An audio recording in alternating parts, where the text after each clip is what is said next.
Item ಯಾವುದೇ ಇರಲಿ try ಮಾಡಿ ಆಚಿ ಚಿಕನ್ ಮಸಾಲಾ. ದಿನ ಆಗೋಯ್ತು ಯುದ್ಧ ಶುರುವಾಗಿ ಗಲ್ಫ್ ರಾಷ್ಟ್ರಗಳ ಮತ್ತೆ ಇವೇನು ಮಧ್ಯಪ್ರಾಚ್ಯ ರಾಷ್ಟ್ರಗಳ ಯುದ್ಧ ಆಗ್ತಾ ಇದೆ ಇಸ್ರೇಲ್ ಇರಾನ್ ನಡುವೆ. ಈಗ ಮತ್ತಷ್ಟು ವಿಕೋಪಕ್ಕೆ ಹೋಗುವಂತ ಸಾಧ್ಯತೆ ಕಾಣಿಸ್ತಾ ಇದೆ. ಯಾಕಂದ್ರೆ ಗಲ್ಫ್ ರಾಷ್ಟ್ರಗಳ ಮೇಲೆ ಇರಾನ್ ತನ್ನ ಆ ರಣಾರ್ಭಟ ದಾಳಿಯನ್ನ ಮುಂದುವರಿಸ್ತಾ ಇದೆ. ಕುವೈತ್ನ ತೈಲ ಘಟಕಗಳ ಮೇಲೆ ಭಯಾನಕ ಡ್ರೋನ್ ದಾಳಿಯನ್ನ ಮಾಡಿದೆ ಇರಾನ್. ಮತ್ತೆ ತೈಲ ಘಟಕಗಳನ್ನೇ ಟಾರ್ಗೆಟ್ ಮಾಡ್ತಾ ಇದೆ ಇರಾನ್. ಟೆಹ್ರಾನ್ ಮೇಲೆ ಏನು ಕುವೈತ್ನ ದಾಳಿಯಾಗಿತ್ತು ಅದಕ್ಕೆ ಪ್ರತಿಕಾರವಾಗಿ ಇರಾನ್ ಈ ಒಂದು ದಾಳಿಯನ್ನ ಕುವೈತ್ ಮೇಲೆ ಮಾಡ್ತಾ ಇದೆ. ಇತ್ತ ಕುವೈತ್ನ ಅಮೆರಿಕದ ಏನು ವಾಯುನೆಲೆ ಏನಿದೆ ಅದರಲ್ಲೂ ಕೂಡ ಇರಾನ್ ಅಟ್ಯಾಕ್ ಮಾಡಿದೆ ಅನ್ನೋ ಒಂದು ಮಾಹಿತಿ ಬರ್ತಾ ಇದೆ. ಪ್ರತಿದಿನ ದಿನಕ್ಕೂ ಕ್ಷಣಕ್ಕೂ ಘನಘೋರ ಆಗ್ತಾ ಇದೆ ಈ ಒಂದು ಯುದ್ಧ. ಇರಾನ್ ವರ್ಸಸ್ ಇಸ್ರೇಲ್ ಮತ್ತು ಅಮೆರಿಕದ ಈ ಒಂದು ಯುದ್ಧ ಸದ್ಯಕ್ಕೆ ನಿಲ್ಲುವಂಥ ಯಾವುದೇ ಲಕ್ಷಣಗಳು ಕಾಣಿಸ್ತಾ ಇಲ್ಲ. ತುಂಬ ದೊಡ್ಡ ಮಟ್ಟದಲ್ಲಿ ಭೀಕರ ಸ್ವರೂಪವನ್ನು ಪಡ್ಕೊಳ್ತಾ ಇದೆ. ಯಾರೋ ನಿರೀಕ್ಷೆ ಮಾಡಿರಲಿಲ್ಲ. ಸ್ವತಃ ಅಮೆರಿಕ ಅಧ್ಯಕ್ಷ ಟ್ರಂಪ್ ಕೂಡ ಈ ಬಗ್ಗೆ ಒಂದೆರಡು ಬಾರಿ ಹೇಳಿಕೆಯನ್ನು ಕೊಟ್ಟಿದ್ರು. ಇರಾನ್ ಈ ಮಟ್ಟಕ್ಕೆ ನಮಗೆ ತಿರುಗೇಟು ಕೊಡುತ್ತೆ, ಅದರಲ್ಲೂ ಕೂಡ ಗಲ್ಫ್ ರಾಷ್ಟ್ರಗಳ ಮೇಲೆ ಯುದ್ಧ ದಾಳಿ ಮಾಡುತ್ತೆ ಇರಾನ್ ಅಂತ ನಾವು ನಿರೀಕ್ಷೆ ಮಾಡಿರಲಿಲ್ಲ. ಅದು ಕುವೈತ್ ಆಗಿರ್ಬೋದು ಅಥವಾ ಬಹ್ರೇನ್ ಆಗಿರ್ಬೋದು ಅಥವಾ ದುಬೈ ಆಗಿರ್ಬೋದು, ದೋಹಾ ಆಗಿರ್ಬೋದು, ಇದೆಲ್ಲದರ ಮೇಲೆ ಇರಾನ್ ಅಟ್ಯಾಕ್ ಮಾಡ್ತಾ ಇದೆ ಪ್ರತಿದಿನ. ಸೊ ಇದನ್ನು ಅಮೇರಿಕ ನಿರೀಕ್ಷೆ ಮಾಡಿರಲಿಲ್ಲ. ಹೀಗಾಗಿನೇ ಎಲ್ಲೋ ಒಂದು ಕಡೆ ಇಸ್ರೇಲ್ ಮತ್ತು ಅಮೇರಿಕಾಗೆ ಕೆಲವೊಂದಿಷ್ಟು ಕೇಸ್ಗಳಲ್ಲಿ ಅಥವಾ ಕೆಲವೊಂದಿಷ್ಟು ದಾಳಿ ಪ್ರಕರಣಗಳಲ್ಲಿ ಹಿನ್ನಡೆ ಆಗ್ತಾ ಇದೆಯೇನೋ ಅನ್ನೋ ಒಂದು ಭಯದ ವಾತಾವರಣ ಶುರುವಾಗ್ತಾ ಇದೆ. ಯಾಕಂದರೆ ಇರಾನ್ ಮೇಲೆ ನಿರಂತರವಾಗಿ ದಾಳಿ ಆಗ್ತಾ ಇದೆ ಇಸ್ರೇಲ್ ಆಗಿರ್ಬೋದು ಅಥವಾ ಅಮೇರಿಕದ ಸೇನೆಗಳಿಂದ. ಜೊತೆಗೆ ಇರಾನ್ನ ಸರ್ವೋಚ್ಚ ನಾಯಕ ಖಮೇನಿ ಹತ್ಯೆಯ ಬಳಿಕ ಕೆಲವೊಂದಿಷ್ಟು ಪ್ರಮುಖ ನಾಯಕರ ಮರ್ಡರ್ ಕೂಡ ಆಯಿತು, ಕೊಲೆ ಆಯಿತು. ಇರಾನ್ನ ಪ್ರಮುಖ ನಾಯಕರ ಕೊಲೆ ಆದರೂ ಕೂಡ, ಹತ್ಯೆ ಆದರೂ ಕೂಡ ಇರಾನ್ ತನ್ನ ದಾಳಿಯನ್ನು ಮಾತ್ರ ನಿಲ್ಲಿಸ್ತಾ ಇಲ್ಲ. ಪ್ರತಿದಿನ ತನ್ನ ದಾಳಿಯ ಒಂದು ವಿಕೋಪವನ್ನು ಜಾಸ್ತಿ ಮಾಡ್ತಾ ಇದೆ ಹೊತ್ತು ಇರಾನ್ ಕಡಿಮೆ ಅಂತೂ ಮಾಡ್ತಾ ಇಲ್ಲ. ಹೀಗಾಗಿ ಇದು ಎಲ್ಲಿಗೆ ಬಂದು ನಿಲ್ಲುತ್ತೆ ಅನ್ನೋ ಒಂದು ಗ್ಯಾರಂಟಿ ಕ್ಲಾರಿಟಿ ಯಾರಿಗೂ ಇಲ್ಲ. ಪ್ರತಿದಿನ ದಾಳಿ ಆಗ್ತಾನೆ ಇದೆ. ನೀವು ನೋಡ್ತಾ ಇದ್ದೀರ ದೃಶ್ಯಗಳಲ್ಲಿ ಕುವೈತ್ ಮೇಲೆ ಯಾವ ಥರ ದಾಳಿ ಮಾಡಿದೆ ಅಂತ. ಎಷ್ಟರ ಮಟ್ಟಿಗೆ ಅಂದರೆ ತೈಲ ಘಟಕಗಳನ್ನು ಗುರಿಯಾಗಿಸ್ಕೊಂಡು ಇರಾನ್ ಕುವೈತ್ ಮೇಲೆ ಅಟ್ಯಾಕ್ ಮಾಡ್ತಾ ಇರೋದು. ಒಂದು ತೈಲ ಘಟಕದ ಮೇಲೆ ಅಟ್ಯಾಕ್ ಮಾಡಿದ್ರೆ ಸುತ್ತಮುತ್ತಲಿನ ವಾತಾವರಣ ಅಥವಾ ಸುತ್ತಮುತ್ತಲಿನ ಭೂಪ್ರದೇಶ ಇಡೀ ಬೆಂಕಿ ಆವರಿಸ್ಕೊಳ್ಳುತ್ತೆ, ಇಡೀ ಆಕಾಶದಲ್ಲಿ ಮೋಡಗಳು ಆವರಿಸ್ಕೊಳ್ಳುತ್ತೆ. ಅದು ಕ್ಲಿಯರ್ ಆಗೋದಕ್ಕೆ it takes 3 months 4 months 6 months ಈ ರೀತಿಯ ಅವಧಿ ಕೂಡ ಆಗಬಹುದು. ಇಡೀ ಕುವೈತ್ ಒಂದು ರೀತಿ ಭಯದ ವಾತಾವರಣಕ್ಕೆ ಸಾಕ್ಷಿ ಆಗ್ತಾ ಇದೆ. ಯಾರು ನಿರೀಕ್ಷೆ ಮಾಡಿರಲಿಲ್ಲ ಈ ರೀತಿಯ ದಾಳಿ ಮಾಡುತ್ತೆ ಇರಾನ್ ಅಂತ. ಹೀಗಾಗಿ ಕುವೈತ್ ಒಂದು ಹಂತಕ್ಕೆ ಅಮೇರಿಕ ಮತ್ತು ಇಸ್ರೇಲ್ ಮೇಲೆ ಈಗ ಪ್ರೆಷರ್ ಆಗ್ತಾ ಇದೆ. ನಿಮ್ಮಿಂದ ನಮ್ಮ ದೇಶ ಹಾಳಾಗ್ತಾ ಇದೆ, ಇದನ್ನ ಇಲ್ಲಿಗೆ ಸ್ಟಾಪ್ ಮಾಡಿ ಅನ್ನೋ ರೀತಿಯಾಗಿ ಕುವೈತ್ ಈಗ ಪ್ರೆಷರ್ ಮಾಡ್ತಾ ಇದೆ. ಸೊ ಹೀಗಾಗಿ ಈ ಯುದ್ಧ ಏನು ಬೇಕಾದರೂ ಆಗಬಹುದು ಅನ್ನೋ ಲೆಕ್ಕಾಚಾರ ಇದೆ. ಬಟ್ ಒಂದಂತೂ ಸತ್ಯ, ಅಮೇರಿಕ ಮತ್ತು ಇಸ್ರೇಲ್ ಎರಡಕ್ಕೂ ಕೂಡ ಇರಾನ್ ಒಂದು ರೀತಿಯ ಭೀಕರ ಒಂದು ದಾಳಿಯನ್ನು ಕಾಣಿಸ್ತಾ ಇದೆ, ನೋಡಿಸ್ತಾ ಇದೆ. ನಾವು ಕೂಡ ಕಡಿಮೆ ಇಲ್ಲ, ನಾವು ಕೂಡ ಸ್ಟ್ರಾಂಗ್ ಆಗಿದ್ದೀವಿ ಅಂತ ಇರಾನ್ ತನ್ನ ಸೋಲನ್ನು ಒಪ್ಕೊಳ್ಳೋದಕ್ಕೆ ರೆಡಿ ಇಲ್ಲ. ಜೊತೆಗೆ ಕದನ ವಿರಾಮಕ್ಕೂ ಕೂಡ ಇರಾನ್ ರೆಡಿ ಇಲ್ಲ ಅಂದರೆ ಎಷ್ಟರ ಮಟ್ಟಿಗೆ ಅದು ಅಟ್ಯಾಕ್ಗೆ ರೆಡಿಯಾಗಿದೆ ಅನ್ನೋದು ಗೊತ್ತಾಗ್ತಾ ಇದೆ ಈಗ.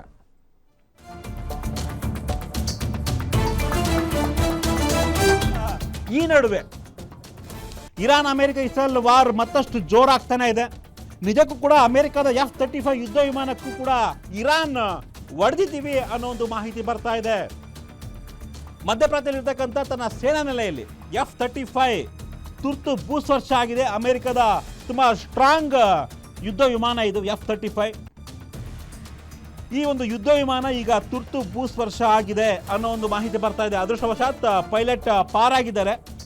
ಈ ಬಗ್ಗೆ ಅಮೆರಿಕದ ಸೆಂಟ್ರಲ್ ಕಮಾಂಡ್ ಮಾಹಿತಿಯನ್ನು ಕೊಟ್ಟಿದೆ.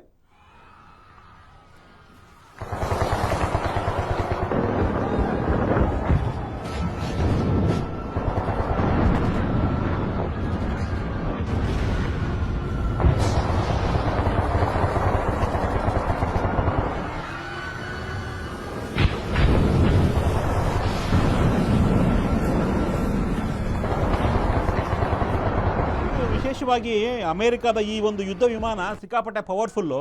ಸಹಜವಾಗಿಯೇ ಅಮೆರಿಕ ಬೇರೆ ಬೇರೆ ರಾಷ್ಟ್ರಗಳಿಗೆ ಯುದ್ಧ ವಿಮಾನಗಳನ್ನ ಪೂರೈಕೆ ಮಾಡುತ್ತೆ. ಎಕ್ಸಾಂಪಲ್ ಈಗ F-15, F-16, F-14 ಈ ರೀತಿಯ ಯುದ್ಧ ವಿಮಾನಗಳನ್ನು ಬೇರೆ ಬೇರೆ ರಾಷ್ಟ್ರಗಳಿಗೆ ಪೂರೈಕೆಯನ್ನು ಮಾಡುತ್ತೆ.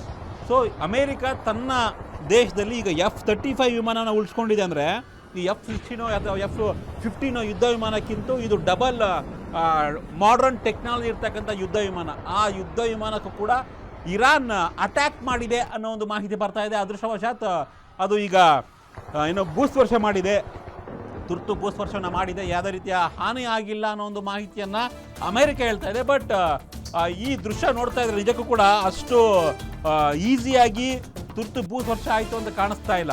ಎಸ್, ಮತ್ತೊಂದು ಬ್ರೇಕಿಂಗ್, 11 ದೇಶಗಳನ್ನ ಹೈ ರಿಸ್ಕ್ ದೇಶಗಳು ಅಂತ ಘೋಷಣೆಯನ್ನ ಮಾಡಿದೆ. ಗಲ್ಫ್ ರಾಷ್ಟ್ರಗಳಿಗೆ ವಿಮಾನ ಸಂಚಾರಕ್ಕೆ ಹೊಸ ಗೈಡ್ಲೈನ್ಸ್ ಅನ್ನ ಬಿಡುಗಡೆ ಮಾಡಿದೆ. ಬಹ್ರೇನ್, ಸೌದಿ ಅರೇಬಿಯಾ, ಆಮೇಲೆ ಸಂಯುಕ್ತ ಅರಬ್ ರಾಷ್ಟ್ರ UAE ಅಂತೇನು ಕರಿತೀವಿ ನಾವು, ಆ ರಾಷ್ಟ್ರಗಳಿಗೆ, ಜೊತೆಗೆ ಕತಾರ್, ಕುವೈತ್, ಓಮನ್, ಬಹ್ರೇನ್ಗೆ ವಿಮಾನ ಸಂಚಾರವನ್ನು ಕಡಿತ ಮಾಡಲಾಗಿದೆ. ಸೊ ಭಾರತದಿಂದ ಈ ಒಂದು 11 ರಾಷ್ಟ್ರಗಳಿಗೆ ಈಗ ವಿಮಾನ ಸಂಚಾರ ಕಡಿತ ಆಗಿದೆ. 11 ರಾಷ್ಟ್ರಗಳನ್ನ ಹೆಚ್ಚು ಅಪಾಯಕಾರಿ ದೇಶಗಳು ಅಂತ ಭಾರತ ಈಗ ಅಧಿಕೃತವಾಗಿ ಘೋಷಣೆ ಮಾಡಿದೆ.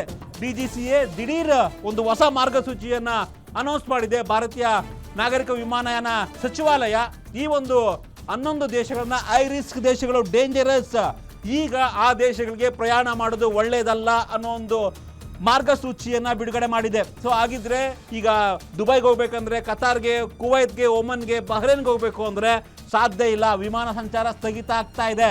ಭಾರತೀಯರ ಸುರಕ್ಷತೆಗೆ ಈ ಒಂದು ಕ್ರಮವನ್ನ ನಾವು ತೆಗೆದುಕೊಂಡಿದ್ದೇವೆ ಅಂತ ಭಾರತೀಯ ನಾಗರಿಕ ವಿಮಾನ ಸಚಿವಾಲಯ ಈ ಒಂದು ಆದೇಶವನ್ನ ಹೊರಡಿಸಿದೆ. ಹಾಗಾಗಿ ಭಾರತದಿಂದ ಈ ಒಂದು 11 ದೇಶಗಳಿಗೆ ಈಗ ವಿಮಾನ ಸಂಚಾರ ಕಡಿತ ಆಗುತ್ತೆ. ಸೊ ಗಲ್ಫ್, ವಿಶೇಷವಾಗಿ ಗಲ್ಫ್ ರಾಷ್ಟ್ರಗಳಿಗೆ ಭಾರತ ಮತ್ತು ಗಲ್ಫ್ ರಾಷ್ಟ್ರಗಳನ್ನ ವಿಮಾನ ಸಂಚಾರ ಕಡಿತ ಆಗುತ್ತೆ. ಇನ್ನು ಮುಂದೆ ಈ ಒಂದು ಮಾರ್ಗಸೂಚಿ ಹೊಸ ಮಾಡಿಫೈ ಆಗೋವರೆಗೂ ದುಬೈಗೋ, ಕತಾರ್ಗೋ, ಬಹ್ರೇನ್ಗೋ, ಒಮನ್ಗೋ ಹೋಗೋದಕ್ಕೆ ಸಾಧ್ಯ ಇಲ್ಲ. ಸೊ ಭಾರತೀಯ ನಾಗರಿಕ ವಿಮಾನ ಸಚಿವಾಲಯ ಈ ಒಂದು ಆದೇಶವನ್ನು ಹೊರಡಿಸಿದೆ. ದಿಢೀರ್ ಈ ಒಂದು ಆದೇಶವನ್ನು ಹೊರಡಿಸಿದೆ ಅಂದರೆ ಸೊ ಬಹುಶಃ ಈ ಒಂದು ಯುದ್ಧ ಅಥವಾ ಈ ಒಂದು ಸಂಘರ್ಷ ಏನಿದೆ ಇದು ಇಷ್ಟಕ್ಕೆ ನಿಲ್ಲುವಂಥ ಯಾವುದೇ ಲಕ್ಷಣಗಳು ಕಾಣಿಸ್ತಾ ಇಲ್ಲ.